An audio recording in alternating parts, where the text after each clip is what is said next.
Hello et bienvenue dans ce nouveau vlog. On est dimanche et j'avais envie de te prendre avec moi pour qu'on passe une petite matinée ensemble, cosy et slow, parce que j'ai prévu de faire quelques petits trucs sympas et je voulais te montrer un peu ma routine idéale, parce que c'est vrai que ces derniers temps, j'ai beaucoup été sur la planche de stickers que j'ai fait avec toi la semaine dernière. Et là, pour te dire, j'en suis à la finalisation. Je l'ai mise en page, je l'ai envoyé à l'imprimeur pour qu'ils fassent de leur côté le BAT et qu'ils me le renvoient. Donc là, ils m'ont renvoyé le BAT hier, mais il y a quelques trucs qui ne vont pas, donc j'ai demandé des modifications. Et normalement, d'ici que ce vlog sorte, normalement, je devrais recevoir mes planches de stickers. Donc si c'est le cas, je te mettrai en barre d'infos la fiche produit si tu veux te la procurer. Et à la fin du vlog, peut-être que je te mettrai aussi quelques plans de l'unboxing de mes planches. Mais du coup, je suis pas mal sur ça en ce moment et ça me prend vraiment beaucoup de temps. Donc j'avais envie de prendre ce dimanche matin un peu slow, cosy et faire des activités qui me font du bien. Et vu que j'ai pas mal créé ces derniers jours,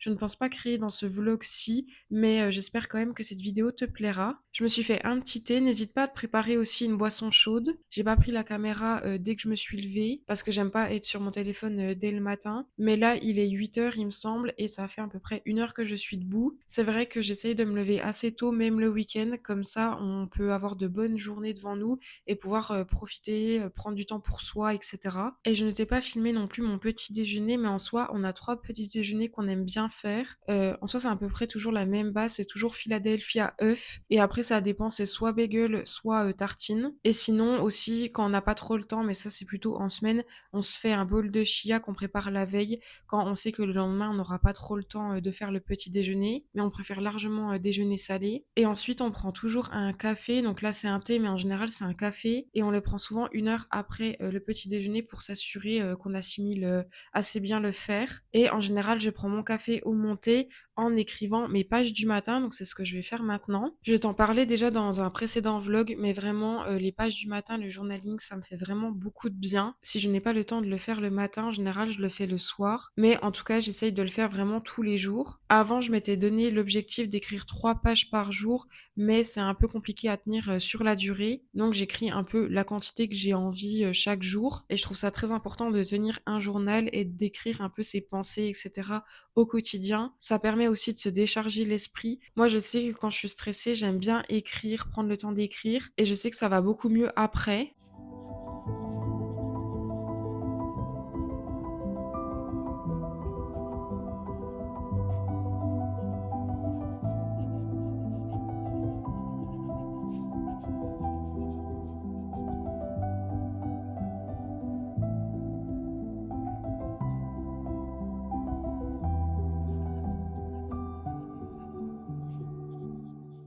La dernière fois que je t'ai parlé de lecture, j'étais en train de lire Il était deux fois de Franck Tillier. J'étais au tout début et là j'ai quand même pas mal avancé parce qu'il me semble que quand je t'en avais parlé, j'étais au chapitre 13 et là j'en suis au chapitre 59. J'en suis un peu plus de la moitié et franchement Franck Tillier, je l'ai déjà dit, il me semble dans mon précédent vlog, mais c'est une réelle découverte. Ce mec est clairement un génie. Je sais pas comment en parler sans trop spoiler, mais je t'encourage vivement à lire la trilogie Caleb Traskman. Il faut quand même avoir le cœur accroché et je t'invite quand même à lire les trigger warnings, mais cette trilogie est juste incroyable. Je sais pas comment l'expliquer, mais il y a un plot twist.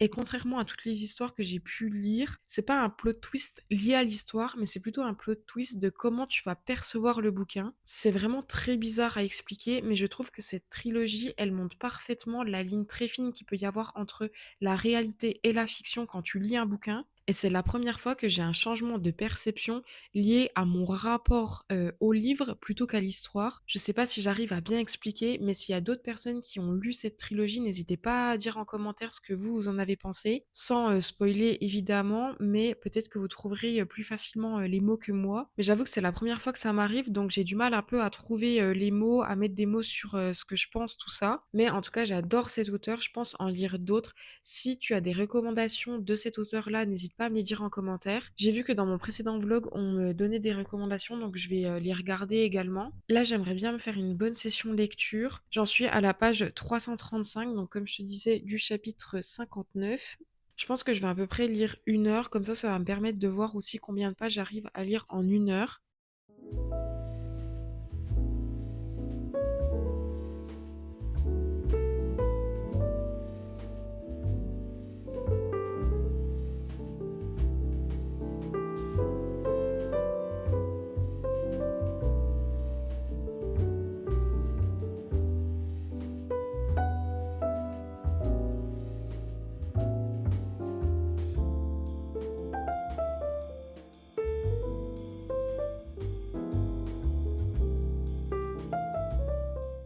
Ce livre est juste fou. Là, j'ai mis pause pour aller boire un petit coup. Il me reste environ 12 minutes de lecture. J'ai bien avancé. Je pensais avancer un peu plus, mais de toute manière, je te montrerai ça quand j'aurai fini les 1 heure. J'avoue qu'au début, c'était un peu compliqué pour moi de lire parce que voilà, il y a quand même des sujets un peu touchy. On parle quand même d'adolescentes qui se font kidnapper, etc. Et ensuite, ça parle de choses vraiment horribles. Donc, j'avais un peu du mal à lire. Et malheureusement, on se fait à tout. Là, j'ai un peu plus de facilité à lire l'histoire. Je trouve que le deuxième est aussi un peu moins morbide, donc c'est peut-être pour ça aussi que j'ai un peu plus de facilité à le lire. Bon, je finis mon heure de lecture et je te reprends juste après.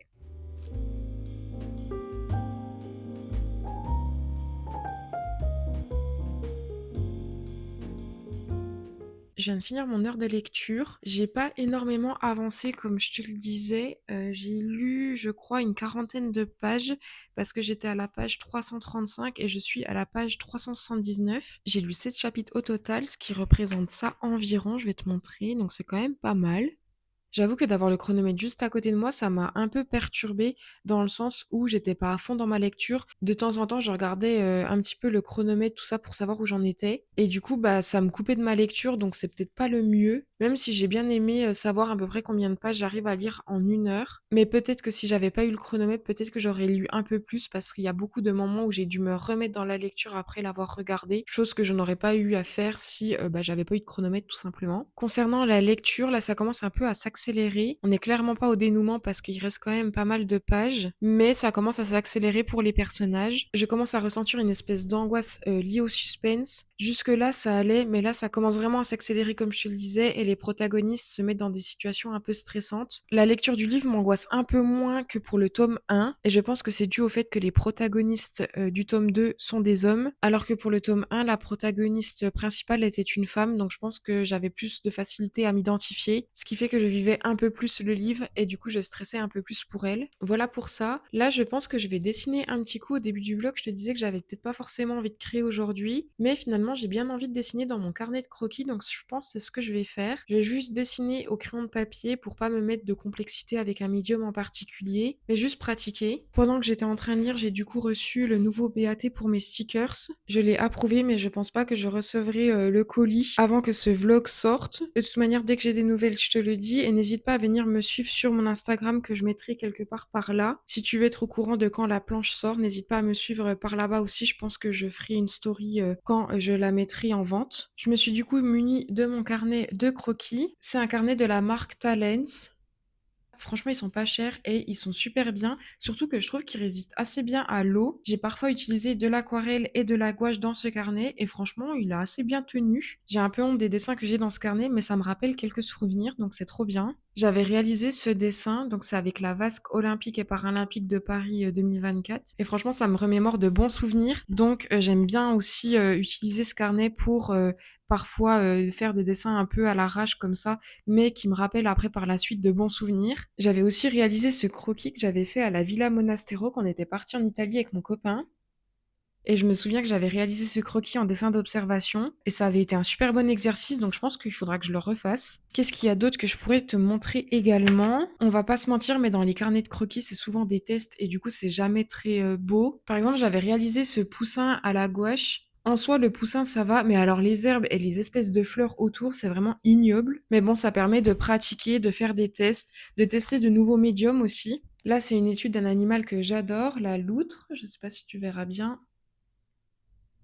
Je l'avais fait dans différentes positions pour un peu comprendre comment elle se mouvoie dans l'espace, on va dire. Bon, cette double page n'a aucun sens. D'un côté, on a les ours et de l'autre, on a une Vespa. Mais c'est ça que j'aime beaucoup aussi avec les carnets de croquis, c'est qu'on cherche pas la perfection, on cherche pas que chaque élément aille avec chaque élément. C'est juste on dessine ce qu'on a envie de dessiner et c'est ce que j'adore avec le carnet de croquis. Là, je sais pas exactement ce que je vais dessiner. Je pense que je vais me perdre un peu sur Pinterest. Et en général, je dessine d'après photo. Si tu veux progresser en dessin, je te déconseille fortement d'illustrer d'après illustration parce que même les artistes les plus talentueux font des fautes en termes de perspective, de lumière, d'ombre et du coup le fait que tu reproduises leurs œuvres, tu reproduis aussi leurs erreurs. Je te conseille donc de faire des dessins soit d'après photo, soit faire du dessin d'observation, c'est ce qu'il y a de mieux.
Bon, j'ai fait mon agneau et mon canard. Le canard, ça va encore, mais l'agneau, il est super mal fait. Mais j'avais quand même envie de te le montrer pour, te montrer que, même moi, il y a parfois des dessins qui me plaisent pas et pour autant, j'en ai pas honte parce que c'est ça qui permet aussi de progresser. La prochaine fois que je dessinerai un agneau, je le dessinerai pas de la même manière et peut-être que la prochaine fois, il sera un peu mieux réussi. Donc voilà pour mes 2 croquis du jour. Je suis contente, j'ai quand même pratiqué en ce dimanche. Je pensais pas, dessiner aujourd'hui et finalement, j'ai quand même, dessiné un petit peu. Quand je dessine, je vois vraiment pas le temps passer. Là, il est passé midi. Je vais aller manger parce que je commence à avoir faim et je pense que je vais te laisser avec les plans que je vais prendre cet après-midi en me promenant. Je pense que ce vlog sera relativement court, mais j'espère quand même qu'il t'aura plu et j'espère qu'il t'aura motivé à prendre du temps pour toi, à faire des activités qui te font réellement du bien. Si cette vidéo t'a plu, n'hésite pas à laisser un petit commentaire, un petit j'aime. Franchement, ça me motive de fou à continuer. Et on se dit à la semaine prochaine pour une nouvelle vidéo.